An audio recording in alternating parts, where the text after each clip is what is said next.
जाता है। तो देखिए ये चीज़ें हम बहुत ही सभी के घर में या ज़्यादा अधिक प्रमाण में हम खाते हैं। तो कुछ 1 2 3 4 5 4-5 चीज़ें हैं, या शुरुआत हम 2 चीज़ों से भी कर सकते हैं, या एक चीज़ से भी कर सकते हैं। तो क्या नहीं खाना चाहिए या क्या नहीं पीना चाहिए? तो पहला है दूध और शुगर से बनी चाय। उसके जगह पे हम दूसरा क्या खाना चाहिए वो मैं आगे बात करूंगा, लेकिन क्या नहीं खाना चाहिए, क्या नहीं पीना चाहिए, ये सबसे बड़ा जहर है। जब तक हम भी पीते थे तब तक मैं भी वो चाय पीता था। चाय सुबह उठ के मैं चाय पीता, बना के पीता था, पिलाता भी था। लेकिन जब से पता चला कि ये जहर कैसे है मेरे लिए और आर्य वजरी हमारे जो भी हम पीते हैं, उसी से एसिडिटी बढ़ती है और दूसरा कोई कारण नहीं। सुबह उठ के जो हम चाय पीते हैं, शरीर में जैसा वो चाय जाती है वही हमारे शरीर में एसिडिटी बढ़ाती है, और एसिडिटी ही सभी बीमारी की जड़ है। उसी से हमारा पित्त बढ़ जाता है। हाँ, वही पित्त फिर जब डाइजेस्ट आप खाना खाते, खाना नहीं पचता है, वही कोलेस्ट्रॉल बन जाता है। वही कोलेस्ट्रॉल फिर आपके बॉडी में अलग अलग जगह में फैलने लगता है, और फैल के फिर हड्डी में जाता है तो पैर का दर्द होता है, ऊपर आता है तो सर का दर्द होता है, पेट में रहता है तो पेट का दर्द होता है, किडनी में जाता है तो किडनी का स्टोन बन जाता है। हम स्टोन नहीं खाते, फिर भी स्टोन क्यों बनता है? हम तो खाने में स्टोन थोड़ी खाते, लेकिन स्टोन बन जाता है। बना कैसे? छोटी सी चीज़ है लेकिन बहुत बड़ी हमारे शरीर में बीमारी निर्माण करती है। ये पहली बात।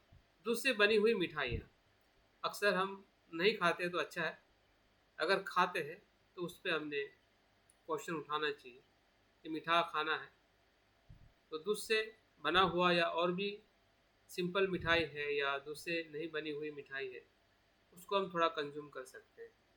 लेकिन जो डायबिटीज़ वाले जो परिवार है या जो लोग हैं वो शायद मिठाई को पूरी तरह से इग्नोर करके ही भोजन लेते होंगे। लेकिन फिर भी अगर कोई मिठाई को प्रमाण में, ज़्यादा प्रमाण में खा रहा है और उससे अगर कोई बीमारी आ चुकी है तो उसको हमने खास ध्यान रखने की ज़रूरत है। सफ़ेद शुगर, वाइट जो शक्कर है जिसे हम चाय में भी डालते हैं और बाकी इसमें भी यूज़ करते हैं, सफ़ेद शुगर भी एक प्रकार के वाइट पॉइजन है, और दूध भी वाइट पॉइजन है। दूध का सेवन भी हमारे शरीर के लिए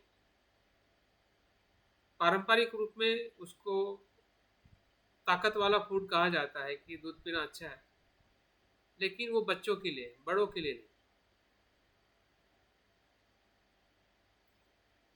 क्यों ठीक नहीं है? क्योंकि उसमें जो प्रोटीन्स जो होता है, जो हमारे शरीर में जाने के बाद वो डाइजेस्ट नहीं होता है,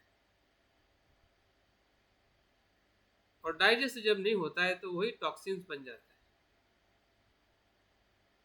क्योंकि इतने सालों से हमने पिया है और हमने सुना है कि ये सब कुछ हेल्दी फूड है, लेकिन हेल्दी फूड से अगर हमें बीमारी होने वाली है या हो चुकी है तो उस पदार्थ पे हमने थोड़ा अभ्यास करके उस पे हमने नियंत्रण लाने की ज़रूरत है, उसको अवॉइड करने की ज़रूरत है।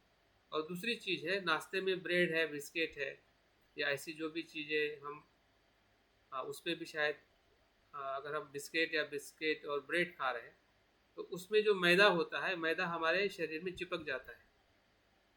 हमारी जो आंतड़ियाँ है या जो डाइजेशन सिस्टम है उसको चिपक जाता है, और चिपकने की वजह से जो डाइजेशन सिस्टम जो है हमारे पेट के अंदर वो सही तरीके से हो नहीं पाता।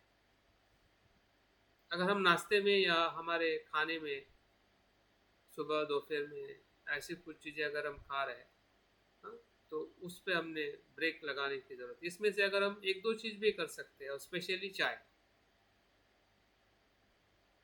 अगर यहाँ से हम शुरुआत करते हैं तो बाकी अपने आप ही आपको पता चलेगा कि बाकी चीज़ें हमारे लिए कितनी अनुपयोगी है जो हमने उसको रिजेक्ट करना चाहिए, हमारे शरीर के भीतर प्रवेश ना हो, इसका हमने प्रयास करना चाहिए। तभी हम अपने शरीर के प्रति जागरूक है, या जागरूक होने का हमें कुछ न कुछ संकेत मिला है, जिसे हम प्रज्ञा कहते हैं। प्रज्ञा का एक संकेत है, अगर जागरूक है तो संकेत आना चाहिए, क्योंकि वो दोनों साथ में है। और संकेत आपको बताएगा कि नहीं, ये सत्य है, ये सही है और ये गलत है। और क्या खाना चाहिए या क्या पीना चाहिए। अभी दूध की चाय पीने से अच्छा है कि हमने ग्रीन टी पीनी चाहिए, हनी हनी में हनी डाल के टी बनानी चाहिए, जिंजर टी है, लेमन टी है, गर्म पानी है, जो भी हमारा ड्रिंक्स है, जिस ड्रिंक की हमें अगर आदत है और हमें चाहिए, और ज़रूर पीना चाहिए। ऐसा नहीं है कि हमें लिक्विड की ज़रूरत नहीं है, पानी के अलावा। पानी के अलावा भी हमें लिक्विड की ज़रूरत है। पानी तो हम पीते ही है या पिएंगे, जो भी हम पानी पीते हैं, लेकिन पानी के अलावा भी जो हमारे भीतर इसमें से जो भी न्यूट्रिशंस है, या जो हमारे बॉडी को क्लीन करते हैं, ग्रीन टी है, हनी है, जिंजर टी है, ये हमारी बॉडी के अंदर जो टॉक्सिन्स पड़े हैं एक्स्ट्रा, उसको वो बाहर निकालती है। और इसलिए दवाई का भी काम करती है, आपके टेस्ट का भी काम करती है, आपके माइंड को फ्रेश करने का भी काम करती है। ऊपर दिया, हम ऊपर का जो पीते हैं दूध और शुगर की चाय, ये सिर्फ आपके मन को या स्वाद को संतुष्ट कर सकती है, उससे ज़्यादा नहीं। बाकी चीज बाकी जगह पे वो हानिकारक है। सफ़ेद शुगर की जगह पे हमने गुड़ या ब्राउन शुगर का इस्तेमाल करना चाहिए। फिर वो ग्रीन टी में हो या किसी भी अगर चीज़ में अगर आप इस्तेमाल कर रहे हैं, तो गुड़ और ब्राउन शुगर ये हमारे बॉडी के लिए हेल्दी स्वीट्स है या टेस्ट है, अगर हम मीठा कुछ चाहते हैं। और गुड़ खाने से हमारा डाइजेशन सिस्टम है बहुत ही अच्छा रहता है। गुड़ हमने भोजन के पहले भी खा सकते हैं, बाद में भी खा सकते हैं। हेलो। हाँ जी अमर जी भाई। जी साहब, यहाँ आप गुड़ और ब्राउन शुगर की जो बात कर रहे हैं ना, तो ब्राउन शुगर कोई ड्रग भी हो सकता है ना, उसका नाम भी है ना। तो ये ब्राउन शुगर की कौन सी बात कर रहे हैं आप? हाँ, अगर आप ड्रग्स लेना चाहते हैं तो ब्राउन शुगर ले सकते हैं। नहीं, ब्राउन शुगर क्या है एक्चुअली? ये ये ब्राउन शुगर जो है ना, ये जो ऑर्गेनिक शुगर है। हाँ, तो मैं यही जानना चाहता हूँ कि हाँ हाँ ब्राउन शुगर। हाँ। नहीं, यहाँ पे हम ड्रग्स की कैसी बात कर सकते हैं अमर जी भाई। हाँ, ड्रग की मैं बात कर रहा हूँ। तो ड्रग भी आता था ब्राउन शुगर। हाँ और हाँ, आप जो बता रहे हैं वो मार्केट ऑर्गेनिक में अवेलेबल। ऑर्गेनिक ऑर्गेनिक शुगर आती है, जिसको ब्राउन शुगर कहते हैं। कलर उसका ब्राउन होता है। नहीं, वो मार्केट में अवेलेबल है हाँ हमारे हाँ यहाँ हाँ तो। हाँ, बिल्कुल बिल्कुल। जो भी आप बड़ी दुकान में जाते हैं, शॉपिंग में, मॉल में, तो अच्छा। आपको अवेलेबल होती है। गुड़ तो हर जगह पे अवेलेबल है। ओके। और खाने में फल है, ग्रीन सब्जियां है, हम खाते हैं। अगर थोड़ा कम प्रमाण में खाते हैं तो उसको थोड़ा हमारे हेल्थ के अनुसार, और अपने हेल्दी बॉडी को अगर हम अच्छा बनाना चाहते हैं तो उसको हमने ज़रूर उसका प्रमाण बढ़ाना चाहिए। क्योंकि काफ़ी अक्सर सब्जियां न खाते हुए हम दाल और फिर कुछ कुछ साइड में से आलू खाते हैं, या कोई कोई जगह पे दाल ही खाते हैं। तो दाल आलू अच्छा है, लेकिन अगर सब्जियां अगर नहीं होगी तो फिर बॉडी में बीमारियां अपने आप आने लगती है। तो उस पर भी हमें खास ध्यान रखना है। हमारा पॉकेट जितना स्पेस देता है या जितना खर्चा कर सकते हैं दवाई में, तो हम पॉकेट को देखते नहीं है, तो फिर भी हम दवाई बहुत सारी खा लेते हैं। लेकिन शरीर के लिए अगर हमें तंदुरुस्त रखना है और बीमारी से अगर बाहर आना है, तो हमने थोड़ा कुछ खर्चा जो है इस चीज़ों पे अगर करते हैं तो हमारा स्वास्थ्य बेहतरीन हो सकता है। और इसमें जो फूड क्या बोलते हैं उसको, वीट के अंदर गेहूं की रोटी तो हम खाते हैं, लेकिन साथ में बाजरी, ज्वार और मूंग और मैसूर की दाल खानी चाहिए। अड़द की दाल उतनी अच्छी नहीं है हेल्थ के लिए, क्योंकि अड़द के दाल में भी वही दूध के जैसा ही या उससे ज़्यादा प्रोटीन्स होता है। और उसके वजह से भी बहुत कुछ हमारे शरीर में टॉक्सिन्स बनना शुरू हो जाते हैं। लेकिन मूंग की दाल और मैसूर की दाल आप उस दाल के रिप्लेस में ले सकते हैं। अगर थोड़ा पॉकेट में पैसा ज़्यादा है तो ड्राई फ्रूट को भी हम यूज़ कर सकते हैं, कुछ 2-3 ड्राई फ्रूट्स जो हमारे ब्रेन के लिए जो ओमेगा 3 है, 6 है, जो किसी भी फ्रूट से हमें मिलता नहीं है, वो ड्राई फ्रूट से मिलता है।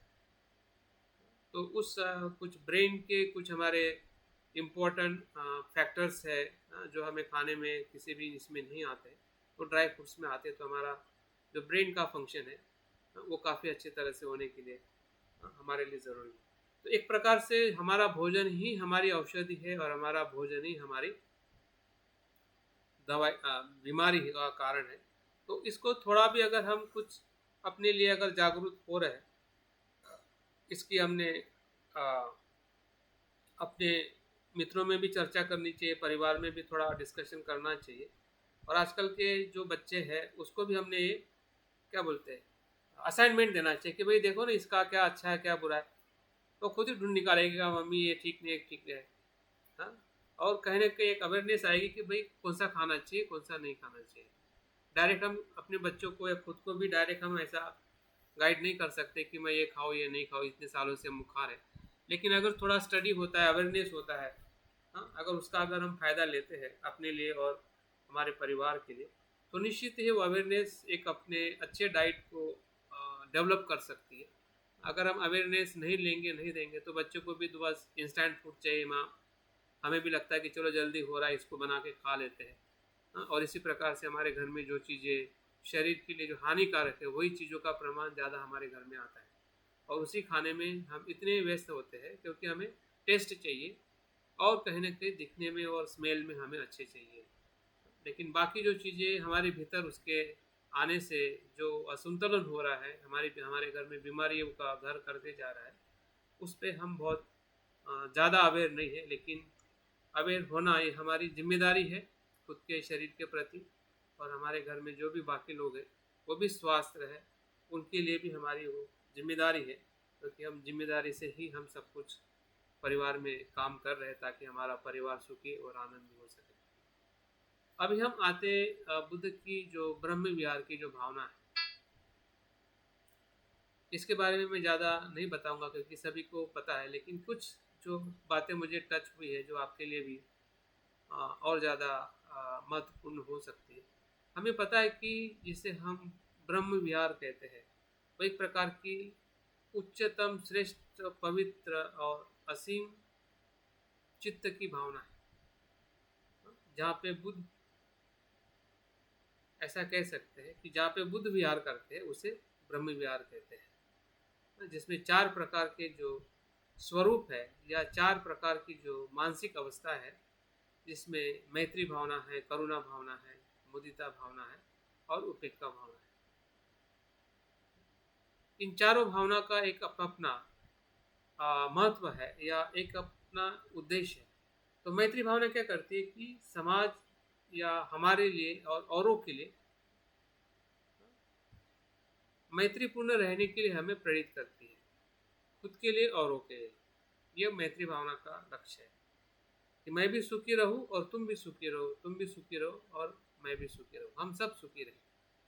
सुख की भावना का लक्ष्य मैत्री भावना है। करुणा का भावना का लक्ष्य है कि कोई पीड़ित है, कोई दुखी है, उसके दुख से उसको मुक्त करना, मतलब करुणा का भाव। जैसे बुद्ध ने संसार को मैत्री में भी देखा, सभी से समान प्रेम किया, सभी के प्रति उनकी मैत्री भावना थी। और उसी मैत्री भावना से उन्होंने लोगों को पीड़ा को भी देखा, दुख को भी देखा कि लोग कैसे दुखी है, फिर वो शरीर से हो, मन से हो, उनके आध्यात्मिक जीवन में हो, हर जीवन का उन्होंने अनुभव किया। और उस दुख के अनुभव से वो लोगों को मिलने जाते हैं और मिलते मिलते 45 वर्ष तक लाखों हजारों लोगों को मिलकर वो दुख से मुक्त करते हैं। तो करुणा भावना है बुद्ध की, और वही भावना का विकास हमें भी उस स्तर में जाके करना है कि जब हमें प्रज्ञा का बोध होता है। प्रज्ञा के बोध से ही मैत्री भावना वैश्विक स्तर पे जाती है। प्रज्ञा के स्तर पे ही हमारी जो करुणा भावना वैश्विक भावना बनती है। अगर अनित्यता का, अनात्मता का अगर बोध नहीं है तो हमारी जो मैत्री है वो सीमित रहती है, करुणा की भावना भी सीमित रहती है। तो मुदिता भाव जो है वो सहानुभूति की भावना है, औरों के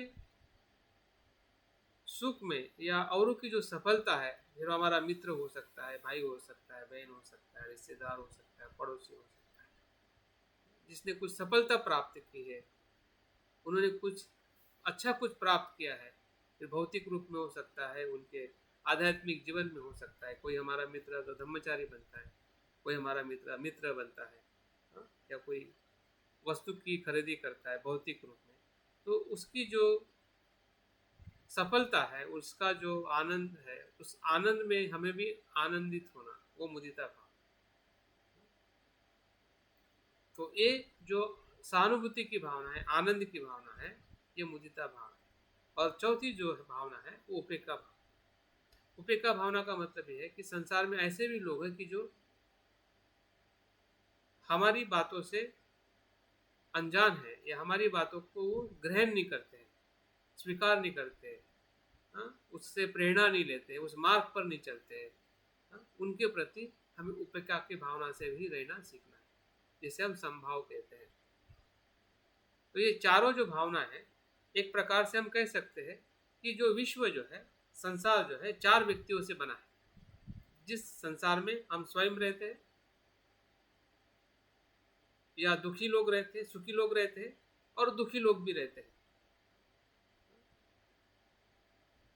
सुखी लोग भी रहते हैं, दुखी लोग भी रहते हैं, और जो सफलता प्राप्त करने वाले भी लोग रहते हैं, और जो हमारी नहीं सुनने वाले ऐसे लोग भी रहते हैं।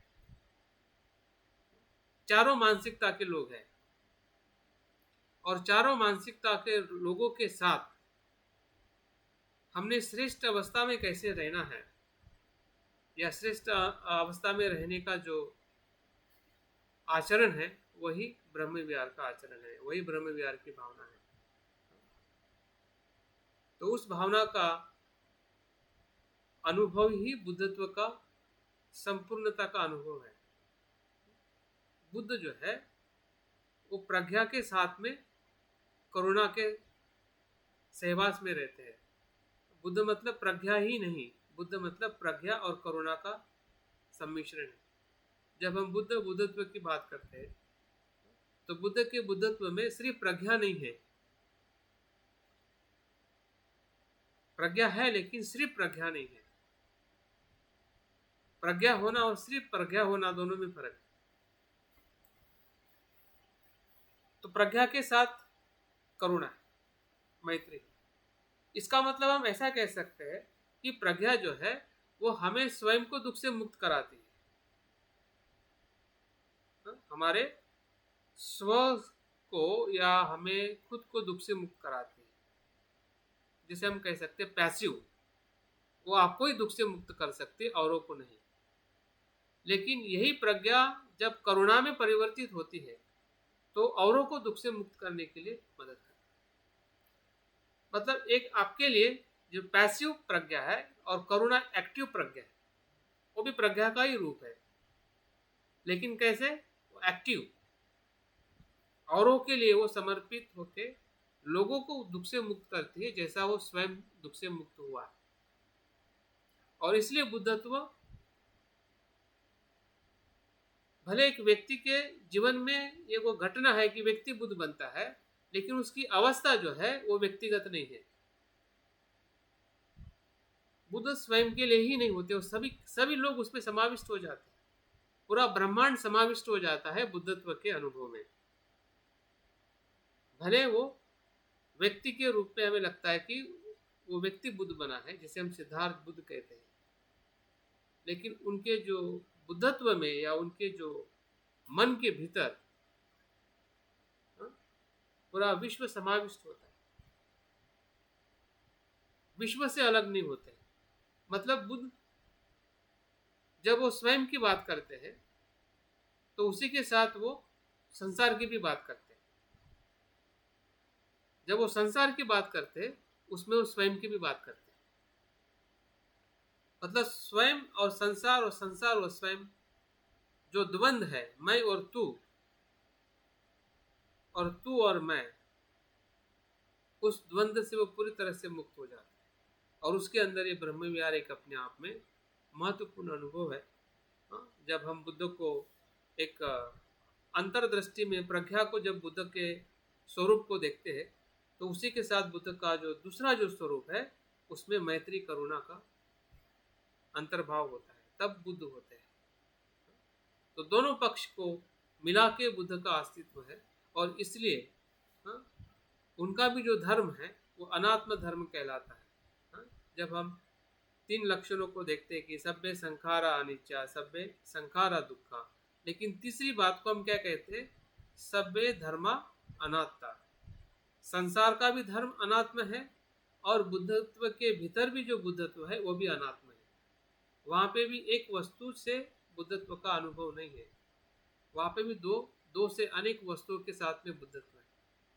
बुद्धत्व भी आत्मा नहीं है, वो भी अनात्म है, जिसमें प्रज्ञा भी है, मैत्री भी है, करुणा है। हाँ? अनेक बुद्ध के जो स्वभाव है उस सभी स्वभाव के साथ में बुद्ध का अस्तित्व है। हाँ? तो इस प्रकार से जो भावनात्मक, या हम कह सकते हैं कि बुद्ध की जो शुद्ध भावना है उसकी अभिव्यक्ति जो है वो 4 ब्रह्म विहार में होती है, जिसका हम मैत्री भावना के आचरण में या ध्यान के स्वरूप में हम जब प्रयास करते हैं तब हमें इस भावना का अनुभव होने लगता है कि बुद्ध की मैत्री कितनी असीम है, जो आज भी संसार में एक प्रेरणा के रूप में लोगों को मदद कर रही है और हम उनकी मदद ले रहे हैं। अंतिमता मैं इस बात को बताते हुए अपनी बात में पूर्ण करना चाहूँगा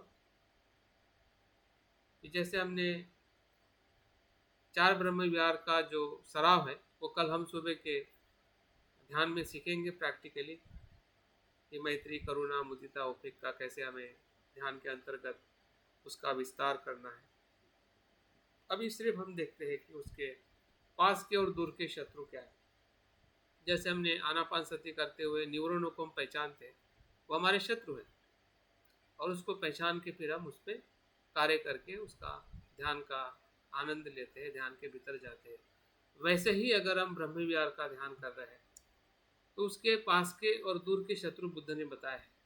जब हम मैत्री करते हैं तो हमें इसकी जानकारी और अनुभूति होनी चाहिए कि कई मैत्री में हमारा जो पास का शत्रु तो काम नहीं कर रहा है, जिसे हम प्रेम कहते हैं, अपेक्षा कहते हैं, और अक्सर ये शत्रु इतना सूक्ष्म होता है, इतना आनंद देने वाला होता है कि हमारी मैत्री प्रेम तक ही सीमित रहती है, प्रेम से आगे बढ़ती नहीं है।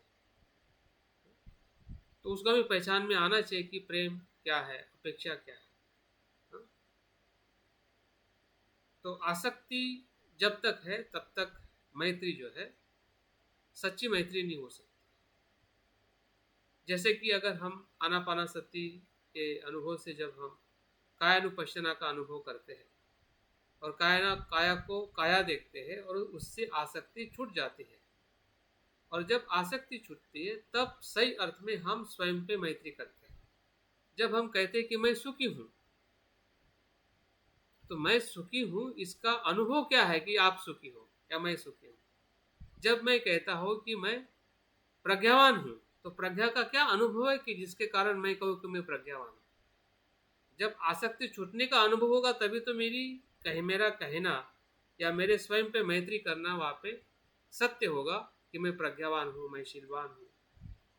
लेकिन अगर आसक्ति का अगर अनुभव ही नहीं है तो वो सिर्फ हम प्रेम के खातिर जो हमारे में अच्छा है उसकी अपेक्षा है कि मैं अच्छा हूँ, मैं शीलवान हूँ, मैं ध्यान करता हूँ। हाँ, एक क्या कहते हैं कि जो हमारी देखने की दृष्टि जो है वो अधूरी दृष्टि से हम देख रहे हैं। हम अच्छे हैं, अच्छे को देखना और सत्य को देखने में फर्क है। हमारे में अच्छाई देख के मैत्री करना और हमारे भीतर जो अच्छाई है उसमें सत्य देख के मैत्री करना, दोनों में फर्क है। हमारे में अच्छाई है, उसको जब हम अनित्य अनात्म करके उसका अनुभव करते हैं, तब वो मैत्री ब्रह्म विहार के स्वरूप में विकसित होने लगती है स्वयं के लिए। अगर स्वयं के लिए ऐसा अनुभव हो जाए तो मित्रों को भी उस प्रकार से देखना हमारे लिए सहज हो जाता है, शत्रु को देखना भी सहज हो जाता है, क्योंकि हम प्रज्ञा के साथ उसको देख रहे हैं। प्रज्ञा के साथ नहीं देखोगे तो शत्रु से आप मैत्री नहीं कर सकते, आप त्रयस्थ व्यक्ति से भी मैत्री नहीं कर सकते, कि त्रयस्थ व्यक्ति के साथ में हमारी कुछ है नहीं, संवेदना ही नहीं है, तो मैत्री कैसी होगी कि वो सुखी हो, और कैसे देख पाएंगे वो सही में सुखी हो रहा है। अगर प्रज्ञा होगी तो हम देख सकते हैं। अगर प्रज्ञा का थोड़ा भी अगर बोध है तो हम उसके अस्तित्व में भी वही देख सकते हैं कि जो हम अपने अस्तित्व में देख रहे हैं, वही मैत्री है। और उस मैत्री से जब हम ध्यान करते हैं तब वहां पे प्रेम और अपेक्षा नहीं होती, वहां पे सत्य होता है, और वही मैत्री हमारे ब्रह्म विहार को विकसित करती है। तो पास की शत्रु को पहचानना बहुत जरूरी है, क्योंकि दूर का शत्रु हमें समझ में आता है, द्वेष जो है उसका दूर का शत्रु है। आपको द्वेष आ रहा है तो आपको पता चलेगा कि मुझ में द्वेष आ रहा है, लेकिन प्रेम आ रहा है वो समझ में नहीं आएगा। तो दूर का शत्रु पहचानना सरल है, पता चल जाता है कि मुझे गुस्सा आ रहा है, और उसमें कार्य करने के लिए भी हमारे पास में समय होता है। लेकिन प्रेम में कुछ भी समय नहीं होता है, हम उसी के इर्द गिर्द ही मैत्री करते रहते हैं, और इसलिए हमारी मैत्री जो है वो सिर्फ मर्यादित रहती है। हर मनुष्य तक, हर स्तर में मैत्री का हमारा विस्तार नहीं हो पाता है, क्योंकि हम अपनी अपेक्षा से मैत्री करते हैं, वो मेरा है, मेरा नहीं है।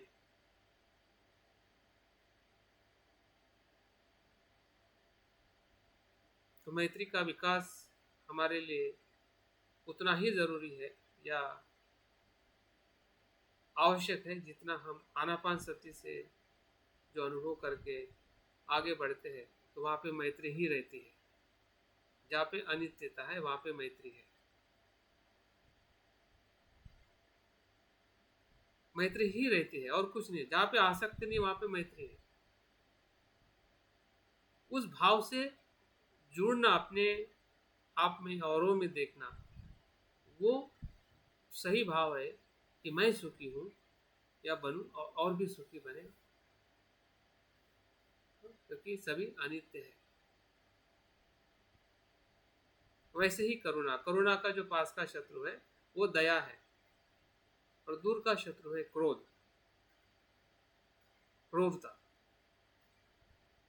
हत्या करना, हिंसा करना, वो क्रोध है। दया, दया मतलब थोड़ी मदद करना, बाकी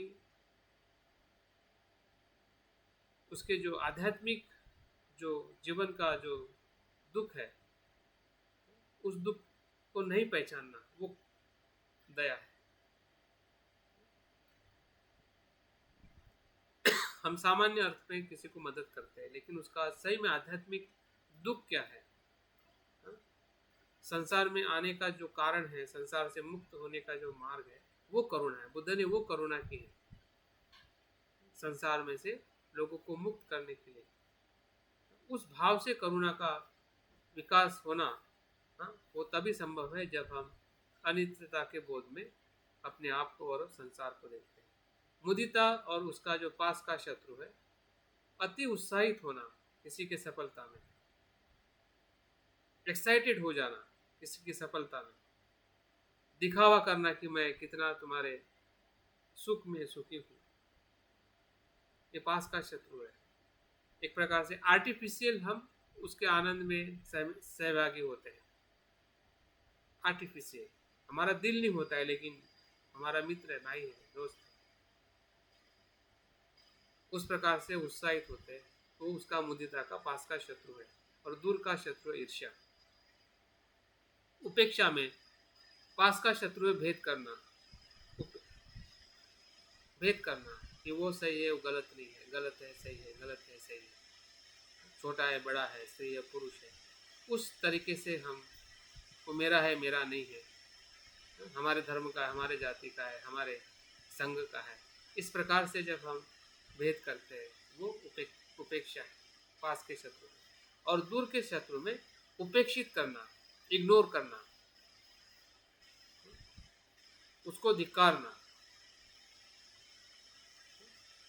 तो इस प्रकार से जो ये चारों जो हमारे ब्रह्म विहार में आने वाले जो पास के और दूर के जो शत्रु है, इसको अगर हम ध्यान में पहचानते हैं या हमारे रोज के मैत्री जो भी कर रहे हैं, करुणा भावना कर रहे हैं, मुदिता का व्यवहार कर रहे हैं हमारे मित्रों के प्रति, तो भीतर की जो भावना हमें समझ में आनी चाहिए।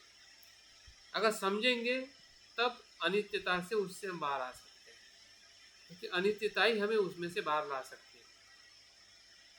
नहीं आएगा ऐसा नहीं है, क्योंकि वहाँ पे लोभ द्वेष है तो वो ज़रूर आएगा, लेकिन आने के बाद उससे अगर हमें छूटना है या उससे बाहर आना है तो हमें अनित्यता के बोध से ही हम बाहर आ सकते हैं। जहाँ पे अनित्यता का बोध आ जाता है वहाँ पे हमें सब कुछ शत्रु जो है शांत हो जाते हैं, उसका स्वरूप बदल जाता है। हो सकता है कि हमें एक पल के लिए प्रेम हो जाए, लेकिन जागरूक हो जाते हैं तो फिर से प्रेम से अनासक्ति में चले जाते हैं। प्रेम होना बुरा नहीं है, लेकिन प्रेम में जाना बुरा है। दया करना बुरा नहीं है, लेकिन दया में ही रहना बुरा है। अगर आप किसी मित्र को आप पैसा दे रहे हैं, मदद कर रहे हैं, अच्छी बात है, लेकिन उसको पैसा देने के बाद, मदद करने के बाद उसके सांसारिक या आध्यात्मिक जीवन के बारे में भी उसको बताना जरूरी है। अगर आप बता रहे हैं तो आप दया को छोड़ के करुणा में जा रहे हैं। नहीं तो फिर हम सामाजिक व्यवहार में सिर्फ लेन देन ही रहती है हमारी करुणा, लेन देन के रूप में ही हम एक दूसरे को मदद करते हैं। तू मुझे दे दे, मैं तुझे दे देता हूँ, मैंने तुझे मदद की, मुझे अच्छा लगा, वो दया भाव है। और वैसे ही रहते हैं फिर जब तक उसको हम बदलते हुए देखते नहीं कि नहीं ये सही नहीं है, ये पर्याप्त नहीं है, इसमें कहीं ना कहीं मेरी प्रज्ञा का अभाव है। जैसी प्रज्ञा दया में आ जाती है तो करुणा में बदल जाती है। तो वैसे ही सब कुछ है, जो चीज़ें हमारे ज्ञान और अजागृति से किसी भी आचरण में, किसी भी भावनाओं में, किसी भी कृति में आती है, तो उसको जैसे ही हम सजगता से, संप्रजन्यता से देखते हैं तो सब कुछ चीज़ें हमें समझ में आने लगती है और हमारा आचरण उसी पल से कुछ न कुछ प्रमाण में बदलने लगता है और वही प्रमाण धीरे धीरे बढ़ने लगता है। तो बहुत बहुत धन्यवाद। आज के इस सत्र में आप लोग बने रहे। तो सुबह हम 4 ब्रह्म विहार पे हम ध्यान करेंगे, एक साथ में चारों को भी हम अभ्यास करेंगे और देखेंगे कि ये ब्रह्म विहार हमारे भीतर किस प्रकार से हम उसका विकास और आनंद लेते हैं। तो बहुत बहुत साधुवाद। जय भीम। जय भीम सर, जय भीम।